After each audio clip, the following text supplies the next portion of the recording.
1526 से लेकर 1857 तक भारतीय उपमहाद्वीप पर मुगलों ने शासन किया था। इस वंश ने भारत में अपनी जड़ें इतनी मजबूत कर ली थी कि उस वक्त में मुगलों को सबसे शक्तिशाली माना जाता था। इस वंश की शुरुआत करने वाला और पहला मुगल बादशाह मोहम्मद ज़हीरुद्दीन बाबर था, जो उज़्बेकिस्तान के फरगना से भारत आया था। इस वीडियो में आप बाबर के बारे में 9 ऐसी बातें जानोगे जो वाकई में आपको हैरान कर देगी।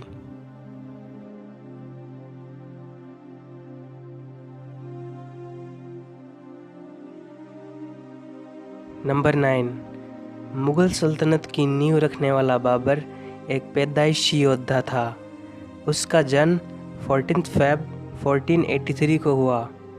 वो अपने पिता की ओर से तैमूर लंग का 5वां वंशज था और अपनी माँ की ओर से चंगेज़ खान का 14वां वंशज था।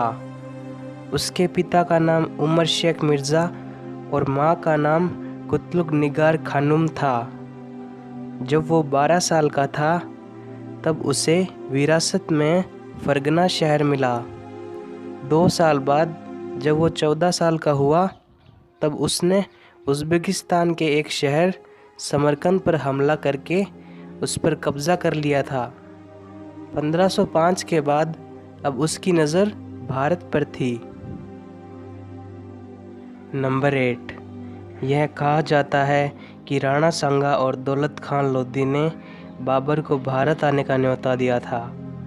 अगले 20 साल तक बाबर भारत पर कब्ज़ा करने की कोशिश करता रहा, पर वो नाकामयाब हो गया था और फिर उसने 1526 में दिल्ली को अपना निशाना बनाया था।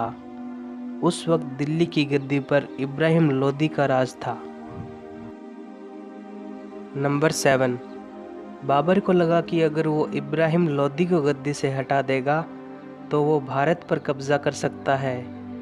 लोदी की सेना में 1 लाख सैनिक थे और बाबर की सेना में महज 12,000। लेकिन बाबर की सेना बेहद खतरनाक लड़ाकू बंजारों से लैस थी।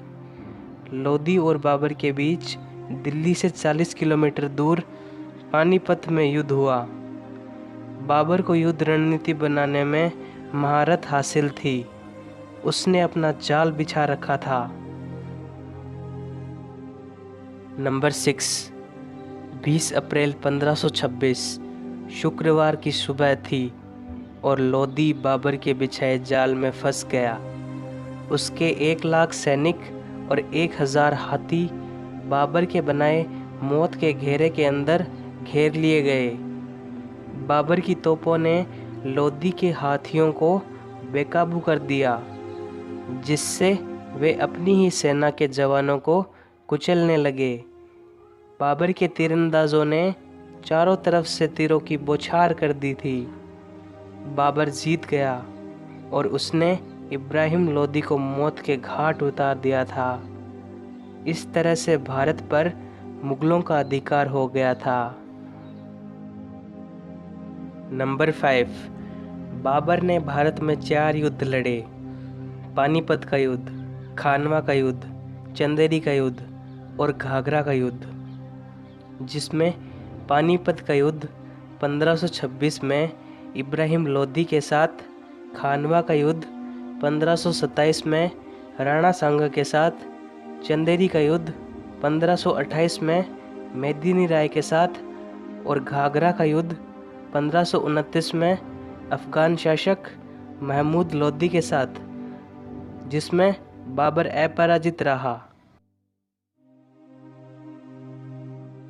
नंबर 4, यह कहा जाता रहा है कि बाबर को इब्राहिम लोदी को गद्दी से हटाने के बाद वापस लौट जाना था, लेकिन समरकंद का हाथ से निकलना और भारत की संपत्ति की वजह से उसने हिंदुस्तान पर कब्जा कर लिया था।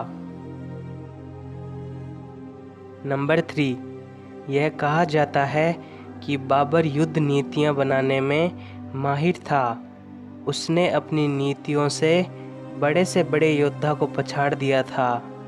ऐसा ही कुछ खानवा के युद्ध में हुआ था, जब राणा सांगा की सेना बाबर की सेना पर हावी होने लगी, तब बाबर ने अपनी सबसे असरदार हथियार तुलगमा स्ट्रेटजी अपनाई।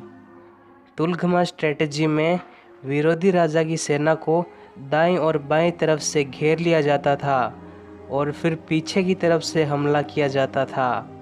बाबर ने अपनी 2 टुकड़ियों को सांगा की सेना के दाएं और बाएं तरफ भेज दिया था और फिर उसने पीछे से हमला किया। उसकी दोनों टुकड़ियों ने दोनों तरफ से हमला किया और फिर उसने तोपों का इस्तेमाल किया, जिससे सांगा की सेना बुरी तरह से घायल हो गई और बाबर जीत गया। नंबर 2, 26 दिसंबर 1530 को बाबर की मृत्यु हो गई। उसे यमुना के किनारे आराम बाग में दफनाया गया था। बाद में उसकी इच्छा अनुसार उसे काबुल में दफनाया गया था और आज उसका मकबरा काबुल में स्थित है। क्या आप लोग जानते हैं कि बाबर की मौत कैसे हुई थी? कमेंट करके ज़रूर बताना। नंबर 1, बाबर ने अपनी आत्मकथा तुजुक ए बाबरी या बाबरनामा तुर्किश भाषा में लिखी थी। इस किताब में बाबर की डेली लाइफ एक्टिविटीज़ का रिकॉर्ड था, जिसे बाद में अब्दुल रहीम खाना ने पर्शियन लैंग्वेज में ट्रांसलेट किया था। सो इस वीडियो के लिए बस इतना ही। वीडियो कैसी लगी लाइक ज़रूर कर देना। क्या आप बाबर के बेटे हुमायूं के बारे में वीडियो चाहते हैं तो कमेंट में यस टाइप कर देना और चैनल को सब्सक्राइब करके बेल आइकन को प्रेस कर देना ताकि आपको चैनल से रिलेटेड नोटिफिकेशंस मिलते रहें। आपका बहुमूल्य समय देने के लिए धन्यवाद। सो मिलते हैं नेक्स्ट एपिसोड में।